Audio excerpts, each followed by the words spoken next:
Hukum salat fardu saat di pesawat. Rukun Islam yang wajib dilakukan dalam kondisi apapun adalah salat. Sejumlah keterangan membenarkan hal ini. Dengan demikian, saat berada di atas kendaraan dan telah masuk waktu, maka salat harus dikerjakan. Salah satu kewajiban dalam menjalankan salat adalah dilakukan dalam keadaan menetap di tanah bumi istiqrar, atau melalui perantara sesuatu yang menempel pada tanah bumi, seperti bangunan, perahu, dan lain-lain. Oleh sebab itu, jika seandainya ada seseorang yang memiliki kemampuan dapat mengangkat dirinya untuk tidak menempel pada tanah terbang, lalu saat dalam keadaan demikian ia melakukan salat, maka salat yang ia lakukan dianggap tidak sah sehingga wajib mengulangi kembali. Namun khusus dalam pelaksanaan salat fardu, diwajibkan untuk menetap dalam satu tempat, meski tempat tersebut sejatinya dalam keadaan bergerak. Maka tetap sah salatnya orang yang melaksanakan salat di kereta ketika dilaksanakan dengan rukun yang sempurna dan dalam keadaan menghadap kiblat. Berbeda dengan salat sunnah yang tetap bisa dilaksanakan dalam keadaan berjalan atau berkendara. Lalu, bagaimana dengan salat di pesawat? Para ulama berpandangan bahwa salat di pesawat tidak memenuhi salah satu syarat yang wajib dipenuhi di atas, yaitu menetap di tanah bumi istiqrar, atau perantara yang menghubungkan pada tanah bumi. Berdasarkan ketentuan ini, bagi orang yang memilih berkendara dengan jalur udara, sebaiknya melakukan salat sebelum berangkat atau ketika telah sampai di tujuan, meskipun dengan menggunakan cara jamak takhir. Namun jika jarak tempuh sangat jauh hingga memakan waktu yang cukup panjang, seperti awal mula take off pesawat pada waktu sebelum masuknya waktu salat, dan sampai di tempat tujuan ketika waktu salat telah habis, maka dalam hal ini ia tetap wajib melaksanakan salat di pesawat dengan ketentuan lihurmatil wakti untuk memuliakan waktu salat, dan wajib untuk dikada kembali salat tersebut ketika telah sampai di tempat tujuan. Perincian hukum di atas seperti yang dijelaskan dalam kitab Takrirat As-Sadidah. 1. 2. Artinya, seperti halnya salat di kendaraan adalah salat di pesawat, melaksanakannya diperbolehkan pada salat sunnah. Sedangkan pada salat fardu, jika ia hanya bisa melakukan di tengah perjalanan karena perjalanan jauh dengan ketentuan ia tidak mampu melaksanakan salat pada waktunya, baik sebelum take off pesawat atau setelah landing pesawat, meskipun dengan cara jamak takdim ataupun jamak takhir, maka dalam keadaan demikian wajib baginya untuk salat lihurmatil wakti dengan tetap menghadap pada arah kiblat. Artikel diambil dari salat fardu di pesawat. Apakah sah? Sedangkan status salatnya diperinci dalam dua keadaan. 1. Jika dia dapat salat dengan menyempurnakan gerakan ruku dan sujud, maka dalam hal wajib tidaknya mengulangi salat terjadi perbedaan pendapat di antara ulama. Perbedaan pendapat ini dilandasi tidak tetapnya pesawat pada tanah bumi. Pendapat yang kuat berpandangan, ia wajib mengulangi salatnya. Namun, 2. Jika dia tidak dapat menyempurnakan gerakan ruku dan sujudnya atau ia salat tidak menghadap arah kiblat maka ia wajib mengulangi salatnya tanpa adanya perbedaan di antara ulama. Syekh Hasan bin Ahmad bin Muhammad bin Salim, Takrirat As-Sadidah, halaman 201. Ketentuan umum yang terdapat dalam salat lihurmatil wakti adalah seseorang melakukan salat sebatas kemampuan menjalankan syarat-syarat salat yang dapat dilakukan.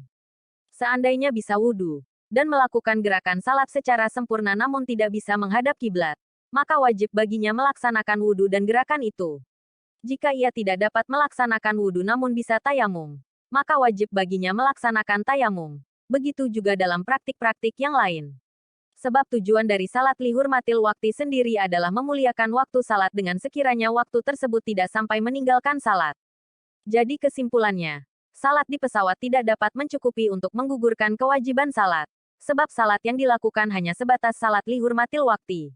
Dengan demikian wajib untuk diulang kembali dengan pelaksanaan yang sempurna. Wallahu a'lam. Syaifullah, Editor, Ahmad Karomi. Rukhsah darurat yang wajib diambil dalam hukum Islam. Al-Hafiz Kurniawan. Rukhsah secara bahasa adalah mempermudah dan meringankan dalam satu urusan. Kalimat rahasia fil amri berarti memudahkan urusan tersebut. Secara istilah rukhsah merupakan hukum yang tetap berdasarkan dalil yang berbeda dengan dalil syar'i karena pertimbangan uzur mukalaf. Syekh Ali Jumah Muhammad. Al-Hukmus Syar'i Indal Usuliyin. Kairo. Darussalam. 2013 M. 1434 H. Halaman 78. Rukhsah terdiri atas 4 jenis yakni rukhsah wajib darurah, rukhsah sunnah, rukhsah mubah, dan rukhsah makruh. Pada kesempatan kali ini, kita akan menyebutkan sejumlah contoh rukhsah wajib atau rukhsah darurat yang harus ditempuh oleh seseorang. Contoh rukhsah yang wajib diambil adalah konsumsi daging bangkai oleh orang yang terpaksa, darurat mudtar. Syekh Muhammad Sulaiman Al-Asikar. Al-Wadi fi Usulil Fiqh, Kairo. Darussalam, 2018 M 1439H, halaman 57. Syekh Ali Jumah menerangkan hal yang sama. Salah satu contoh rukhsah wajib adalah konsumsi daging bangkai bagi orang yang terpaksa. Sedangkan konsumsi daging bangkai pada asalnya adalah haram sebagaimana surat Al-Maidah ayat 3. Hanya saja kondisi darurat mewajibkan orang yang terpaksa untuk mengonsumsi daging bangkai demi menyelamatkan jiwa sebagaimana surat Al-Baqarah ayat 173. Ali Jumah. 2013 M 1434H, 79. Rukhsah yang wajib diambil, kata Syekh Wahbah As-Suhaili, adalah konsumsi bangkai bagi mereka yang terpaksa memakannya. Konsumsi daging bangkai yang asalnya haram menjadi wajib karena uzur tertentu, yaitu menjaga keselamatan jiwa. Syekh Wahbah As-Suhaili. Usulul Fikil Islami. Beirut. Darul Fikr. Al-Muasir. 2013 M 1434H, Juz'i. Halaman 115. As-Suhaili mengutip surat Al-Baqarah ayat 195. Artinya, jangan lemparkan dirimu dengan sebab perbuatanmu ke dalam jurang kebinasaan. Surat Al-Baqarah ayat 195. Abu Zahra menyebutnya rukhsah darurah dengan menyebutkan contoh kasus yang sama. Imam Muhammad Abu Zahra. Usulul Fiqh, Kairo. Darul Fikr Al-Arabi. 2012 M 1433H, halaman 51. Contoh lain dari rukhsah jenis ini adalah tayamum karena ketiadaan air atau karena khawatir menggunakan air. Orang yang khawatir atas keselamatan jiwanya ketika harus membasuh najis dengan air, diwajibkan untuk bertayamum sebagaimana dijelaskan Imam Ar-Rafi. Ali Jumah. 2013 M 1434H, 79. Imam Bukhari, Abu Dawud, dan Al-Baihaqi meriwayatkan kisah sahabat Amr bin Aish yang melakukan tayamum karena khawatir mati kedinginan, lalu mengimami salat di tengah pasukannya. Rasulullah SAW yang mendengar laporan tersebut dari sebagian sahabat hanya tertawa dan tidak mengecamnya. Artinya, dari Amr bin Aish, ia berkata, suatu malam yang dingin aku bermimpi, jimak ihtilam, pada perang Zatus Salasil. Aku khawatir mati kedinginan bila mandi. Lalu aku bertayamum. Lalu salat subuh bersama pasukan. Mereka menceritakan peristiwa ini kepada Nabi SAW. Nabi SAW bertanya, wahai Amr, kamu dalam keadaan junub melakukan salat bersama pasukan. Aku lalu menceritakan kepadanya alasan yang menghalangiku untuk mandi. Ku bilang, aku mendengar firman Allah, jangan kalian bunuh diri kalian. Sungguh, Allah Maha Penyayang terhadap kalian. Surat An-Nisa ayat 29. Nabi SAW hanya tertawa dan tidak mengatakan apapun. Hari Bukhari, Abu Dawud, dan Al-Baihaqi dengan lafal Abu Dawud.